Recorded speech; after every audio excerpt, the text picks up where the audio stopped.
Italian thinker Machiavelli अपनी book Prince में कहता है कि रिवेंज इज स्ट्रॉन्गेस्ट इमोशन। अगर किसी को लगता है कि उसका आधा देश आजाद हो गया था 1971 में और उसका बदला लेना है to break any others nation, मतलब दूसरे के देश का हिस्सा कब्जा कर वो बदला पूरा हो जाएगा, तो मैकियावेली कहता है कि उसके लिए इंसान अपने यहां पर देश अपने आप को बर्बाद करने के लिए भी तैयार हो जाएगा।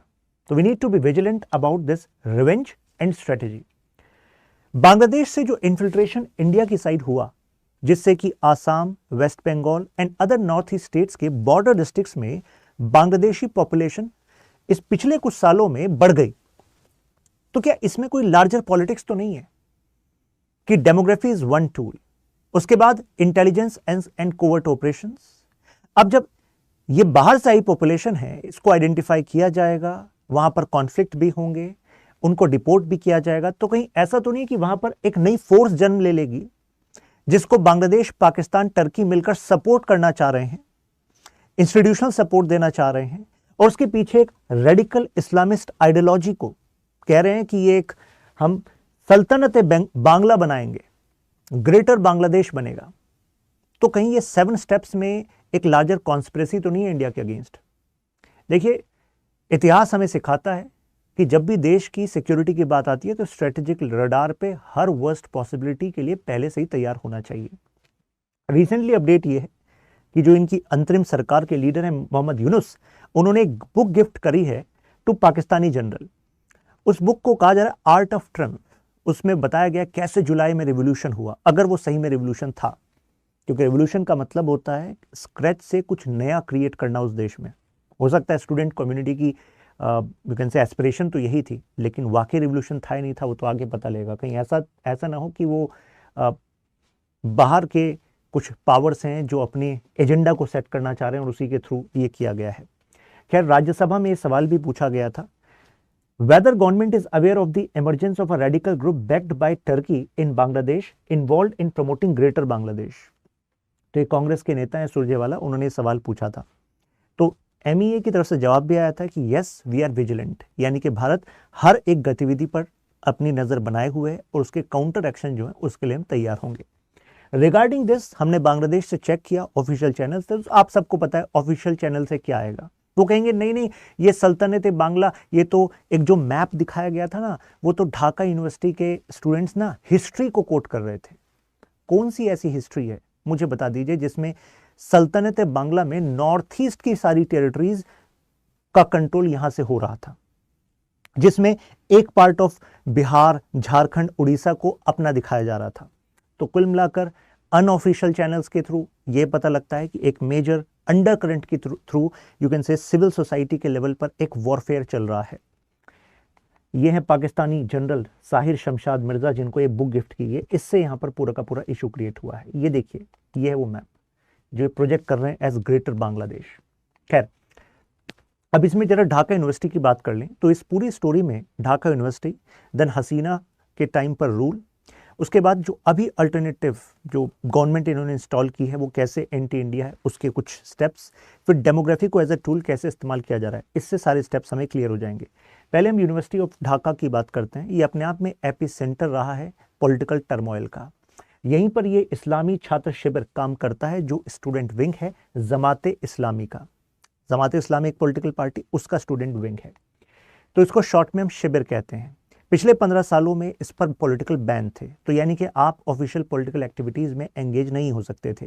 तो क्या जमाते इस्लामी का ये ऑर्गेनाइजेशन चुप बैठ गया था? नहीं, ये कोवर्ट तरीके से काम कर रहा था। इसने कहा कि ठीक है, हम पॉलिटिकल नहीं होंगे, लेकिन साथ में जो स्टूडेंट वेलफेयर ऑर्गेनाइजेशंस हैं, कल्चर ऑर्गेनाइजेशंस हैं, हम इनका पार्ट बन जाएंगे, जिससे कि हम अपने नेटवर्क को स्ट्रांग रखेंगे। इसको हम कहते हैं ब्लेंडिंग टेक्निक, यानी कि आपके एजेंडा को आपको इंस्टॉल करना है तो 10 में से 4 बातें अपने एजेंडा की रखो और 6 जो बातें हैं वो बिल्कुल सही रखो, जैसा कि ये कर रहा था। और 6 बातें जो वाकई बांग्लादेश के यू कैन से स्टूडेंट्स के या ओवरऑल बांग्लादेश के फायदे की होंगी, लेकिन उन 6 बातों के बेसिस पे बाकी स्टूडेंट कम्युनिटी क्या कहेगी, हाँ ये बिल्कुल सही कह रहे हैं शिविर।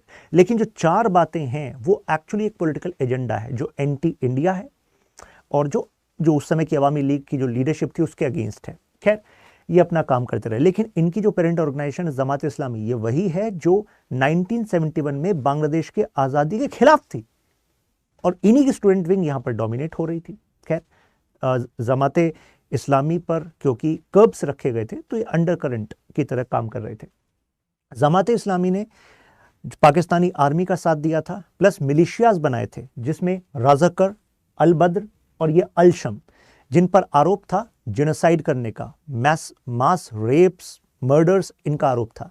अब ये केवल आरोप नहीं था, पिछले जो रूल था हसीना का उस समय पर इंटरनेशनल क्रिमिनल ट्राइब्यूनल ने भी जमात इस्लामी के लोगों को दोषी पाया जेनोसाइड का। तो यानी कि जो हसीना कह रही थी वाकई ऐसा हुआ था। पाकिस्तानी आर्मी के साथ मिलकर इन्होंने अपने ही बांग्लादेशी नेशनलिस्ट लोगों पर अत्याचार किए थे और एंटी इंडिया आइडियोलॉजी इनकी थी। अच्छा, बीएनपी और जमात का एक कोलिशन वाला एरा था, जब मतलब इनकी गठबंधन की सरकार चल रही थी 2001 से 6 तक। तो उस समय पर इन्होंने बांग्लादेश को इंसर्जेंट ग्रुप का हब बना दिया था कि आप यहां पर बेस बनाइए और इंडिया के नॉर्थ ईस्ट वाले पार्ट को इनस्टेबलाइज कीजिए। जब जब जमात पावर में आता है, जमात और बीएनपी, तब तक पाकिस्तान जो है वो अपने आप को मजबूत करने लगता है। पाकिस्तान इस स्ट्रेटजी को यूज करता है कि यहां पर इंडिया के जो रिसोर्सेज हैं वो फोकस ज्यादा करने लगेंगे नॉर्थ ईस्ट पर, जिस पर कश्मीर पर उसको अपने इन्फिल्ट्रेशन को करना कुछ आसान हो जाएगा। तो रिसोर्सेज में इंडिया को उलझाने की कोशिश ये भी चलती है। अब हसीना टारगेट क्यों बन गई? क्योंकि जो पूरा इकोसिस्टम इन्होंने बना रखा था अपना, इसको ब्रेक कर दिया हसीना की सरकार ने। और देखिए, मैंने कहा था ना, इंटरनेशनल क्रिमिनल ट्राइब्यूनल ने इनको दोषी पाया। जमात के टॉप 6 लीडर्स को एग्जीक्यूट किया गया इनके टाइम पे। हसीना ने डिसमेंटल कर दिया जो नॉर्थ ईस्ट को इनस्टेबलाइज करने के लिए इंसर्जेंट्स इन्होंने इंस्टॉल किए थे। साथ में जो ऐसे इंसर्जेंट्स थे जो अब भी इनके यहाँ कुछ तो खत्म कर दिए, कुछ को इन्होंने इंडिया की अथॉरिटीज को वापस दे दिया था। मतलब अल्टीमेटली भाई आपके गुनाहगार हैं, लीजिए आप इन पर एक्शन लीजिए। तो इंडिया स्ट्रॉन्गेस्ट एलाय बन गया था साउथ एशिया में। इवन साउथ एशिया में इंडिया का लार्जेस्ट यू कैन से एक्सपोर्ट डेस्टिनेशन वो बांग्लादेश ही था। लेकिन एक समय पर सब कह रहे थे कि Bangladesh is going to become an economic miracle. हर कोई कह रहा था कि साउथ एशिया में किसी को, बाकी देशों को सोचना चाहिए कि जियो इकोनॉमिक्स को प्रायोरिटी दें रेदर देन जियो पॉलिटिक्स। लेकिन वही है, वो डिपेंड भी करता है कि कौन आपके यहाँ लीड कर रहा है। जैसे जमात इस्लामी के साथ जब इनकी टॉप लीडरशिप खत्म हो गई और जो इनकी स्टूडेंट विंग है उस पर बैन लगा दिया, तो अब वो रेड से भरे हुए थे। तो ऐसे में उन्होंने कहा चलो शांति से काम लेते हैं, पाकिस्तान तो हमारा साथ अब भी देता है ना, तो चुप बैठकर नीचे नीचे अपने एजेंडा को स्ट्रॉन्ग करते हैं, अपने नेटवर्क को स्ट्रॉन्ग करते हैं। और ये मौका इनको मिल गया जब ये कोटा प्रोटेस्ट होने लगे। कोटा प्रोटेस्ट हुए क्या थे? मतलब बांग्लादेश की कोर्ट ने जजमेंट दिया था कि 1971 के समय पर जिन लोगों ने साथ दिया था आज़ादी का, उनके बच्चों को, उनके डिसेंडेंट्स को जॉब में रिजर्वेशन मिलेगा। तो एक बड़ी संख्या वो भी थी, वो कह रही थी क्यों जॉब में रिजर्वेशन मिलेगा? क्यों? क्योंकि जिन्होंने साथ दिया था तो वो तो भाई शेख मुजीबुर रहमान के फॉलोवर हो गए, अवामी लीग के फॉलोवर हो गए। तो उन्होंने कहा भाई ये तो तुम अपनी पॉलिटिकल पार्टी के सपोर्टर्स को जॉब में बैठाना चाह रहे हो। ये एक वैलिड लॉजिक भी था। लेकिन बात यह है कि इस अपोजिशन को देखते हुए हसीना की सरकार ने तो फैसला लिया था कि चलो हम इसको नहीं रखेंगे। लेकिन कोर्ट का जजमेंट आ गया कि नहीं नहीं, लीगली इट सीम्स साउंड। उसके बाद ये प्रोटेस्ट होने लगे। अब यहां पर मौका मिल गया था शिविर को, क्योंकि शिविर जो है वो 1977 से काम कर रहा था। इवन ढाका यूनिवर्सिटी की ही जो सेंट्रल मॉस्क है, यहीं पर इनकी यू कैन से जन्म हुआ था। तो अब इनको मौका मिला। इस मौके को इन्होंने कोटा प्रोटेस्ट से बढ़ाकर कर दिया कि अब तो ये अल्टीमेट रेवोल्यूशन, मतलब बांग्लादेश का एक नया युग निकलने वाला है, ऐसा इन्होंने प्रोजेक्ट कर दिया अपने ऑर्गेनाइजेशनल सेटअप का इस्तेमाल करके। राइट नाउ अब इनका सपोर्ट कहा जाता है CIA ने भी दिया, MIT ने भी दिया। MIT जो टर्की की इंटेलिजेंस एजेंसी, और ISI ने भी दिया। CIA ने क्यों दिया? उसका एक कारण यह है कि हसीना की सरकार जो है वो CIA के हिसाब से नहीं काम कर रही थी, प्लस हसीना की सरकार लंबे समय से चल रही थी। और ऐसे में जो यू कैन से CIA है वो उसको मानती है कि ये तो अब ऑटोक्रेसी की तरफ जा रहे हैं, और autocracy in this area which are not supporting the demand of USA कि USA कह रहा है सेंट मार्टिन आइलैंड बांग्लादेश आपके एरिया में पड़ता है, आपके टेरिटोरियल वाटर्स में पड़ता है, हमें इस पर मिलिट्री बेस बनाना है। बट बांग्लादेश वाज लाइक कि भाई आप यहाँ पर मिलिट्री बेस बना देंगे। चाइना के साथ भी इंटरेस्ट अलाइन है इस इंडियन ओशन में। क्युप्युक में already China is coming in Myanmar. हम नहीं चाहते कि हमारे आसपास में आपके मिलिट्री बेसिस, आपके पोर्ट पर आपकी मिलिट्री, इसका कन्फ्रंटेशन हम झेलें। तो ऐसे में she was actually keeping USA at bay. Turkey का अपना एडवांटेज टर्की उठाना चाहता है। टर्की का ऑब्जेक्टिव है कि जो साउथ एशिया के मुस्लिम्स हैं, जो कि एशिया में मुस्लिम पॉपुलेशन मिडिल ईस्ट की मुस्लिम से कहीं ज़्यादा है, तो उनकी लीडरशिप टर्की चाहता है। तो ऐसे में बांग्लादेश को यूज़ करना चाह रहा था कि नहीं, secular Bangladesh is not in favour of Turkey. तो ऐसे में जाहिर सी बात है, लॉजिकल चॉइस क्या बनता है, जमात इस्लामी, तो वो भी अपना इस्तेमाल कर रहे हैं। अच्छा, 2023-24 की बात करें तो इंडिया बांग्लादेश के रिलेशन अपने एपिटॉम पर थे। कारण हमारे बीच में एनर्जी पैक्ट साइन हो रहे हैं, कनेक्टिविटी डिप्लोमेसी हो रही है। तो इस सब से लग रहा था कि अब जो चाइना करना चाहता था, चिकन नेक जो कॉरिडोर को एक डिलेमा की तरह यूज करना चाहता था, एक वीकनेस की तरह करना चाहता था, अगर बांग्लादेश के साथ भारत के संबंध और मजबूत होंगे तो आप कैसे कह सकते हैं कि नॉर्थ ईस्ट कट हो सकता है। चिकन नेक पर अब अगर वो फोकस करने भी लग जाए, मतलब इन टर्म्स ऑफ कॉन्फ्लिक्ट वो वहां पर अटैक करने भी लग जाए, लेकिन बांग्लादेश अगर हमें पूरा रूट दे रहा है सिविलियन सप्लाईज का, मिलिट्री सप्लाईज का, तो नॉर्थ ईस्ट तक सप्लाईज हमारी फोर्सेस को मजबूती तो वैसे ही मिल जाएगी। तो चिकन नेक का डिलेमा रहेगा ही नहीं। तो ये यहां पर एक आइडिया निकल कर आ रहा था, लेकिन इसका मतलब था कि पाकिस्तान के लिए एक स्ट्रेटेजिक फेलियर है, क्योंकि पाकिस्तान तो चाहता है ना भाई, यहाँ तो डेप्थ मिलनी चाहिए उसको, ये उसको मिल नहीं पा रहा था। साउथ एशिया में पाकिस्तान को तो इनसिक्योरिटी होगी इससे, है ना।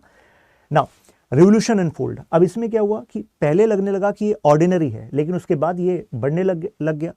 अब जमात और जो शिबिर है, इनकी जो लीडरशिप थी वो अवामी लीग की जो स्टूडेंट लीडरशिप है वो ऐसा कर रही थी इन पे एक्शंस, आइडेंटिफाइंग देम कि 15 साल आप पर बैन था। तो स्टूडेंट पॉलिटिक्स में पॉइंटिंग आउट भी होता है, फिर कुछ एक्शंस भी होते हैं। तो ऐसा भी कहा गया कि कुछ केसेस जमात और शिबिर के लीडर्स पर फर्जी भी बनाए गए।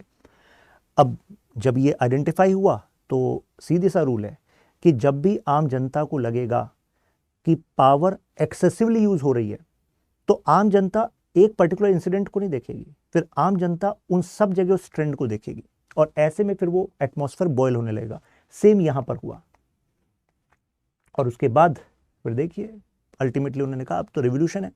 अच्छा, 5 अगस्त 2024 को शेख हसीना बांग्लादेश से निकलती हैं, लेकिन उससे 4 दिन पहले 1 अगस्त को वो बैन कर देती हैं जमात इस्लामी को और शिबिर को अंडर एंटी टेररिस्ट एक्ट। लेकिन जैसे ही शेख हसीना निकलती हैं, उसके बाद इनकी अंतरिम सरकार बनती है।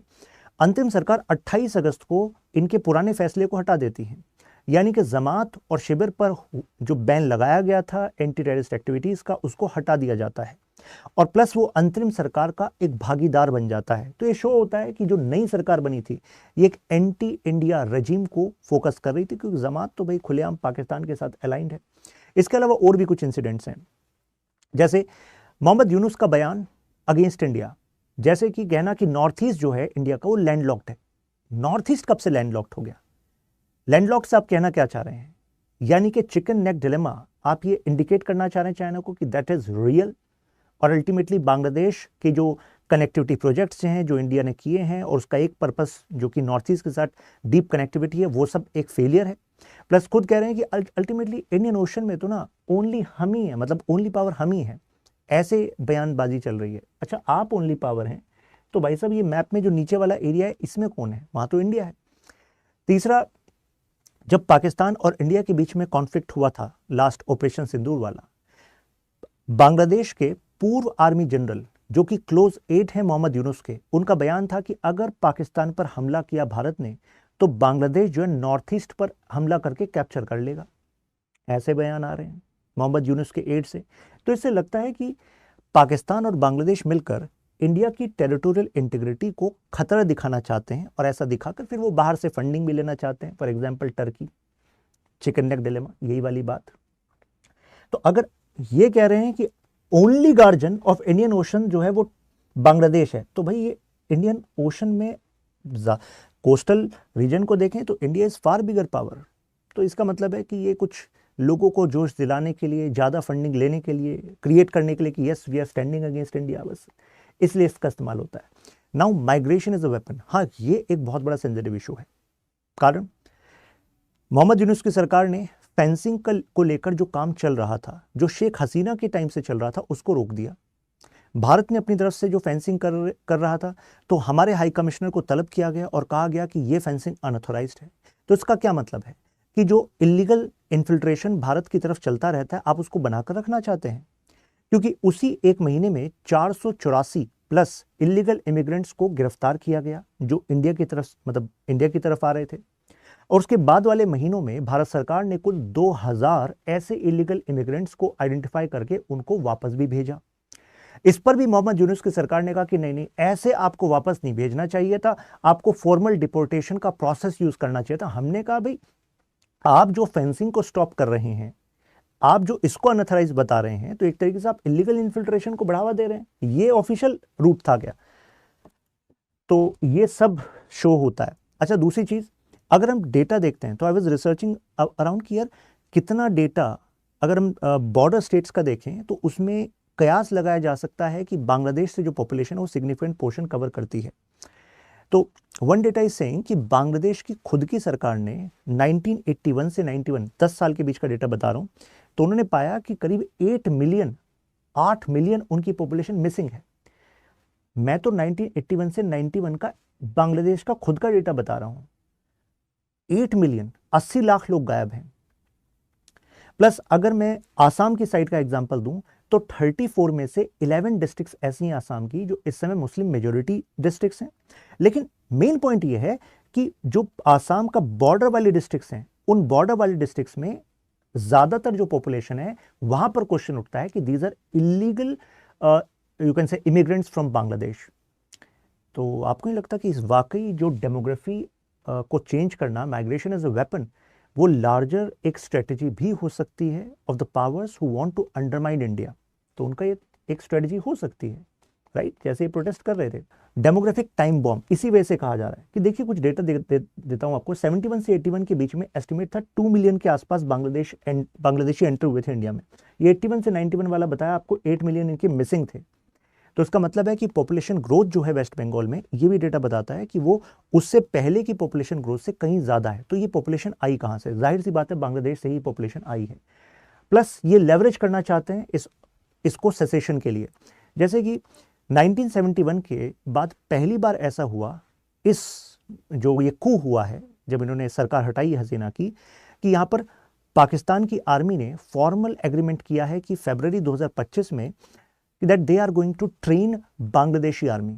मतलब पाकिस्तानी आर्मी बांग्लादेशी आर्मी को ट्रेन करेगी। 71 के बाद से अभी तक ऐसा नहीं हुआ था, जबकि बीएनपी की सरकारें बीच में बनी थी। तो इसका मतलब है कि अभी जो क्लोजनेस है पाकिस्तान और बांग्लादेश में, वो अभी तक की सबसे ज्यादा है और वो हमारे लिए कॉज ऑफ कंसर्न होना चाहिए। दूसरी चीज, जो कंटेनर्स पाकिस्तान से बांग्लादेश में एंटर करते हैं तो पोर्ट पर जो चेक की कंडीशंस होती हैं, उन चेक की कंडीशंस को भी यूनिस गवर्नमेंट ने डिक्रीज किया है। सो ये डिक्रीज करा क्यों गया है? क्या इसके पीछे आप ऐसा तो नहीं है कि ड्रग इन्फिल्ट्रेशन, जो कि इन इंसर्जेंट ग्रुप्स के कमाई का एक जरिया होता है, या फिर इलीगल वेपन्स, इसका इस्तेमाल करने के लिए आप ऐसा कर रहे हैं? तो भाई इंडियन गवर्नमेंट की जो सेंसिटिविटीज है उसका जवाब तो बांग्लादेश की सरकार को देना पड़ेगा, राइट? ये इन्होंने डायरेक्टर जनरल लेवल विजिट करी थी, जिसमें कि कहा जा रहा है कि 2 ऐसे भी कर्नल्स हैं जो कोवर्ट रूप से यहां पर काम कर रहे हैं। कासलोंग रिजर्व फॉरेस्ट में इन्होंने जिम्मेदारी ली है कि वो जो इंसर्जेंट ग्रुप्स यहां पर बैठकर नॉर्थ ईस्ट को डिस्टेबलाइज करते हैं, वो काम ये जारी रखेंगे, जिससे कि कश्मीर वाले इशू से हमारा फोकस नॉर्थ ईस्ट पर ज़्यादा बढ़ा सकें और वहाँ पर फिर सिक्योरिटी लैप्सेस का इस्तेमाल कर सकें। लेकिन ध्यान देना चाहिए कि भाई पहलगाम अटैक हुआ है, उसके बाद से इंडिया ने और ज़्यादा अपनी सिक्योरिटी फोर्सेस को उस रीजन में बढ़ा दिया है, तो ऐसा तो नहीं करेंगे। तो आपको क्या लगता है कि बांग्लादेश जो कर रहा है पाकिस्तान के साथ, ये एज इट इज़ होता रहेगा? देखिए काफ़ी कुछ पता लगेगा मार्च 2026 में, जब यहाँ पर इलेक्शन होंगे, क्योंकि इलेक्शन के बाद जो सरकार होगी वो कोई ऐसी सरकार नहीं होगी कि प्रोटेस्ट के बाद जो कुछ ग्रुप्स हैं, स्टूडेंट यूनियन है, उन्होंने इनको बैठा दिया है, अब आपको उनकी विशेष के हिसाब से काम करना होगा। क्योंकि जो सरकार होगी अब उसको ज़्यादा अकाउंटेबल होना होगा कि भाई इकोनॉमी को किस तरफ लेकर जाओगे, और इकोनॉमी को लेकर जाने के लिए आगे आपको अपने पड़ोसी देश के साथ ट्रेड को इंप्रूव करना पड़ेगा।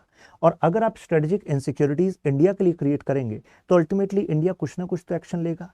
क्या उस एक्शन के लिए फिर बांग्लादेश तैयार रहेगा? तो ये भी आने वाली सरकार को सोचना होगा।